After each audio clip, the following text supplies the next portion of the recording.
नमस्कार, जनतंत्र टीवी देख रहे हैं आप। आपके साथ मैं हूं संतोष गंगवार। बुलेटिन की शुरुआत करेंगे। मुख्यमंत्री नीतीश कुमार की ड्रीम प्रोजेक्ट गंगा उद्वह परियोजना साल से ही नालंदा, नवादा और गया का अपने पवित्र जल से उद्धार करेगी। तकरीबन 4000 करोड़ की लागत से तैयार हो रहे इस प्रोजेक्ट पर दिन रात काम हो रहा है।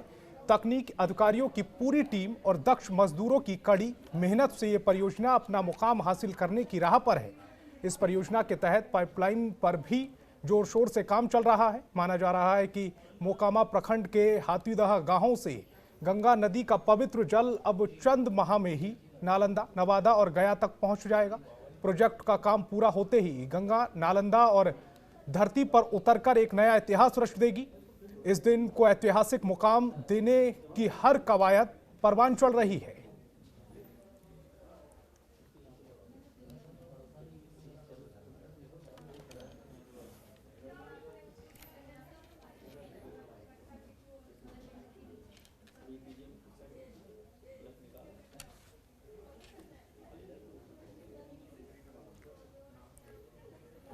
बिहार सरकार के पूर्व मंत्री और जेडीयू नेता संजय झा ने दरभंगा एयरपोर्ट पर मीडिया से बात की और बड़ा बयान दिया। उन्होंने कहा कि दरभंगा एयरपोर्ट का नाम विद्यापति दरभंगा एयरपोर्ट होगा। इसके लिए मुख्यमंत्री ने 2018 में ही घोषणा कर दी थी और अब मुख्यमंत्री नीतीश कुमार ने विद्यापति के नाम पर दरभंगा एयरपोर्ट का नामकरण करने के लिए केंद्र सरकार को पत्र लिखा है। संजय झा ने दरभंगा एयरपोर्ट के विस्तार में रुकावट के लिए एयरफोर्स अथॉरिटी को जिम्मेदार बताया है। उन्होंने कहा है कि बिहार सरकार ने एयरफोर्स अथॉरिटी को जमीन का पैसा दिया था, इसके बाद भी एयरफोर्स की तरफ से जमीन नहीं दी गई, जिस वजह से नया टर्मिनल बिल्डिंग का निर्माण नहीं हो पा रहा है। फिलहाल एक हवाई जहाज यात्री की क्षमता के अनुसार ही दरभंगा की टर्मिनल बना है। ऐसे में अब ज्यादा उड़ान एक साथ शुरू होंगी तो समस्याएं आएंगी। के जो लोग हैं, मेरी भी बात उनसे हुई है और वो लोग 28 फरवरी से यहाँ से शुरू करने का प्लान बना रहे हैं। उसका प्रोसीजर लंबा होता है, परमिशन वगैरह लेना, और जो नया डेस्टिनेशन है जैसे कलकत्ता, चेन्नई, इन सब जगहों पर या और भी जगह, वो मुंबई भी ले जाएंगे, वो गुवाहाटी भी जाएंगे। तो इनसा इंडिगो देश का सबसे बड़ा एयरलाइन है, तो वो अगर आता है तो बहुत सिटी से कनेक्ट कर लेगा दरभंगा को।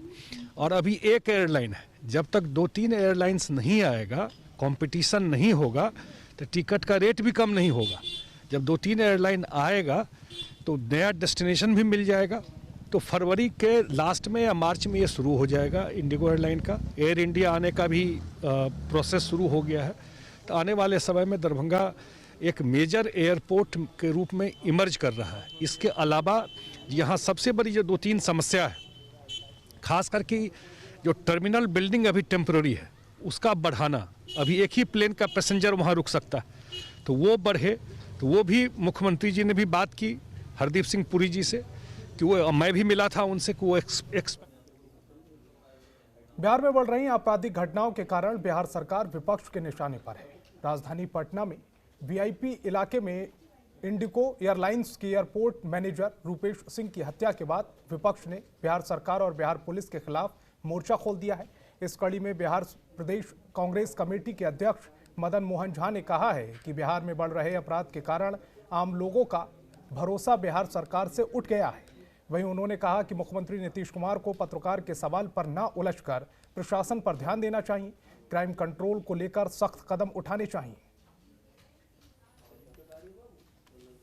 करना बेईमानी हो, क्योंकि आप सभी जानते हैं, सभी लोग घूमने फिरने वाले व्यक्ति हैं, होशियार हैं।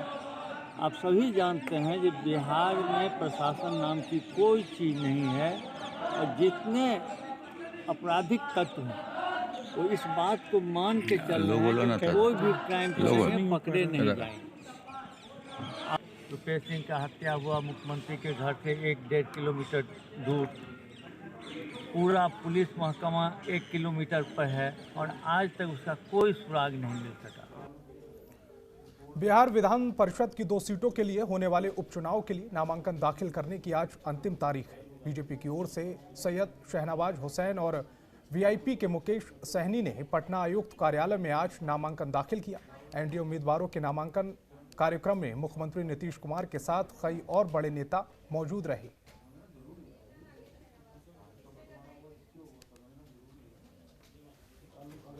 चारों घटक दल हैं, मिलकर काम कर रहे हैं और सरकार में भी काम कर रहे हैं, सरकार के सहयोग में भी काम कर रहे हैं और दोनों लोगों को मैं विशेष तौर पर बधाई देता हूँ। बिहार विधान परिषद के सदस्य के रूप में दोबार बनाया गया, निर्वाचित होंगे और इन लोगों को मुझे पूरी बधाई है और सब मिलकर के काम करते हैं, सब मिलकर के काम करते हैं। राज्य में लगातार अपराध बढ़ रहे हैं। इसको लेकर जन अधिकार पार्टी के संरक्षक पप्पू यादव ने राज्य सरकार पर निशाना साधते हुए कहा है कि बिहार पर पूरी तरह से शराब माफिया हावी हो गए हैं। 4000 करोड़ रुपए शराब माफिया इस काले कारोबार से कमा चुके हैं। बिहार में किसी की बेटी सुरक्षित नहीं है। शराब माफियाओं का मनोबल इतना बढ़ गया है कि पूरे बिहार के अपराध पर उनका नियंत्रण हो गया है। पप्पू यादव ने कहा कि एक तरफ बिहार सहित पूरे देश कृषि कानून के खिलाफ लड़ रहा है। पूरे बिहार में प्रतिदिन किसानों की सभा हो रही है। राज्यभर मार्च के साथ ही पूरे देश में ट्रैक्टर की रैली हो रही है। वहीं दूसरी तरफ पूरा बिहार आपराधिक घटनाओं से परेशान है। इतना अपराध बढ़ने के बावजूद यहाँ के नेता मस्त हैं और घर से नहीं निकल रहे।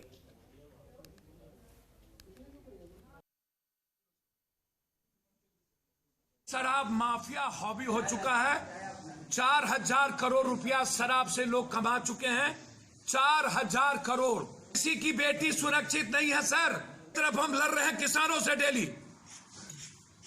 पूरी बिहार में सभा किसानों के लिए डेली। इस तारीख को राजभवन मार्च है। पूरे देश में ट्रैक्टर की रैली है और तीसरी तरफ बिहार अपराधियों से लड़ रहा। अपराधी पूरे बिहार को तबाह किया हुआ है। मस्त है नेता लोग, घर से नहीं निकलते। 1 बजे रात तक खड़े होकर के रुपेश सिंह का पोस्टमार्टम कराना पड़ा और घर भेजना पड़ा। 1 किलोमीटर को सीएम और विपक्ष का घर था, एक बार नहीं निकला कोई। जब लोगों को लगा कि सब नेता सब लोग ना फंस जाए, तब लोगों का जाना शुरू हो गया। उधर कैमूर जिले के भभुआ कलेक्ट्रेट में भी आज सड़क सुरक्षा सप्ताह शुभारंभ हुआ। जिला पदाधिकारी नवदीप शुक्ला ने दीप प्रज्वलित कर सड़क सप्ताह सुरक्षा का उद्घाटन किया। नवदीप शुक्ला और कैमूर एसपी राकेश कुमार ने संयुक्त रूप से हरी झंडी दिखाकर जागरूकता रथ को रवाना किया, जिसमें लोगों को संदेश दिया गया है कि ट्रिपल राइडिंग न की जाए। कार चलाते समय सीट बेल्ट लगाना अनिवार्य होगा। आपको बता दें कि सड़क सुरक्षा के लिए 1 महीने तक लगातार वाहन चेकिंग होगी, जिससे युवा वर्ग को यातायात नियमों के बारे में जागरूक किया जाएगा। बावजूद इसके अगर कोई नियमों का उल्लंघन करता है तो उसके खिलाफ सख्त कार्रवाई की जाएगी।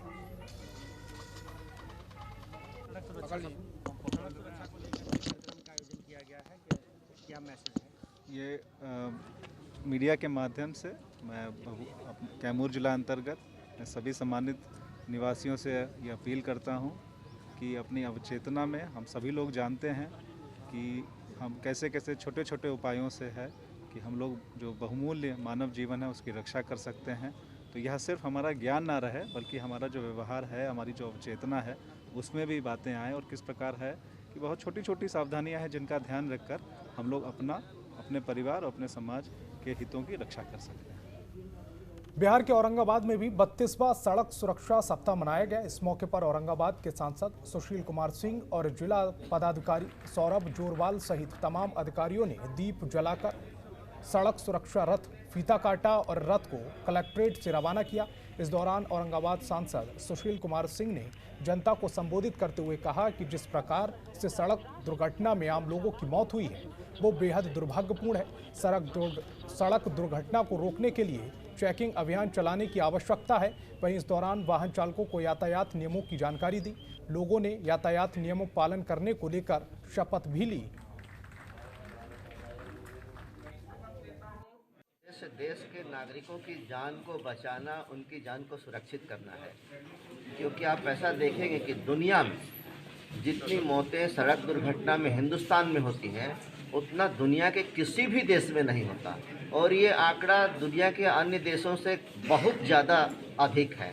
इसलिए सरकार ने इसकी चिंता की है। खासकर हमारे प्रधानमंत्री जी के नेतृत्व में आदरणीय गडकरी जी ने इस बात को बहुत ही गंभीरता से लिया है। लोकसभा में भी उन्होंने कई बार इसकी चिंता की है। आज बिहार के स्वास्थ्य विभाग के regional additional director Raj Kishore Chaudhary Kaimur जिला पहुंचे। यहां उन्होंने स्वास्थ्य केंद्रों का निरीक्षण किया। निरीक्षण के दौरान सदर अस्पताल में पाई गई खामियों को ठीक करने को कहा। वहीं साफ सफाई की व्यवस्था को भी दुरुस्त करने के निर्देश दिए। क्षतिग्रस्त खिड़कियों की मरम्मत करने के निर्देश दिए।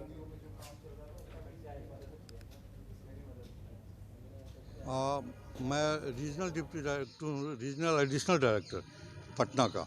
तो मेरा जो रीजन है, जो प्रमंडल है, उस प्रमंडल में सबसे दूर यही ज़िला पड़ता है और इसलिए मैंने सोचा कि आज का जो दिन है उस दिन यहीं पे रह करके और यहाँ के गतिविधियों को देखूँ। मतलब किस चीज़ की गतिविधियाँ? ये पहला तो कोरोना का जो हम लोग टीका दे रहे हैं, एक वो तो मैंने 3 जगह देखा, हाँ, और तीनों जगह व्यवस्था यहाँ पे काफ़ी सुदृढ़ लगा।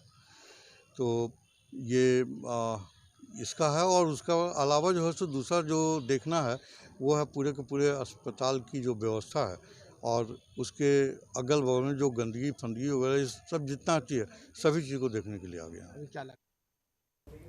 सीतामढ़ी जिले के महसोली ओपी के वार्ड 26 और रघुनाथपुरी वार्ड 27 के लोगों ने सड़क की जर्जर व्यवस्था और जल भराव की समस्या से परेशान होकर तकरीबन 5 घंटे तक सड़क जाम कर धरना प्रदर्शन दिया। लोगों ने नगर परिषद से लेकर मुख्यमंत्री तक को अपनी परेशानियों से अवगत कराया, लेकिन अब तक कोई समाधान नहीं निकल पाया है। सरकार की अनदेखी का नतीजा ये हो रहा है कि लोग खुद ही साफ सफाई करने को मजबूर हैं। वहीं प्रदर्शन कर रहे लोगों का कहना है कि जब तक उनकी समस्याओं का समाधान नहीं हो जाता वो प्रदर्शन जारी रखेंगे।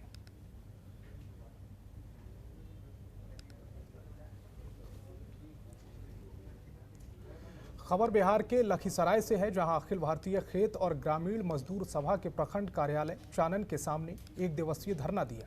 प्रखंड विकास पदाधिकारी ने ज्ञापन देकर अपूर्ण नल जल योजना की जांच और कई और योजनाओं में गड़बड़ी की जांच की मांग की है। साथ ही कहा है कि लंबित आवेदनों पर तत्काल कार्रवाई की जाए और विकलांगों को पेंशन दी जाए। इसके अलावा सभी गरीबों को राशन कार्ड बनाया जाए और डीलर की ओर से राशन वितरण में धांधली पर रोक लगाई जाए। मनरेगा के मजदूरों को 200 दिन का जॉब कार्ड और 500 रुपये मजदूरी देने की गारंटी दी जाए। इसके अलावा कृषि कानून का भी किसान विरोध कर रहे हैं और इसे रद्द करने की मांग कर रहे हैं।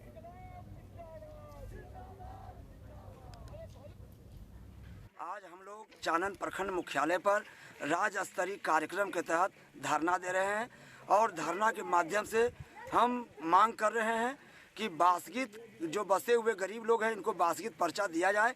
वहीं कुराव बसुआ चक से लेकर के भलुई से लेकर के बलापुर से लेकर के ऐसे तमाम लोग जो गरीब लोग हैं जिनको पर्चा मिला हुआ है उनको ज़मीन पर दखल कब्जा दिलाया जाए। तमाम गरीबों को राशन की राशन दिया जाए। वृद्ध विधवा विकलांग को 3000 रुपये पेंशन दिया जाए। वहीं किसान विरोधी जन विरोधी जो कानून बनाई है मोदी सरकार, इस कानून को रद्द किया जाए।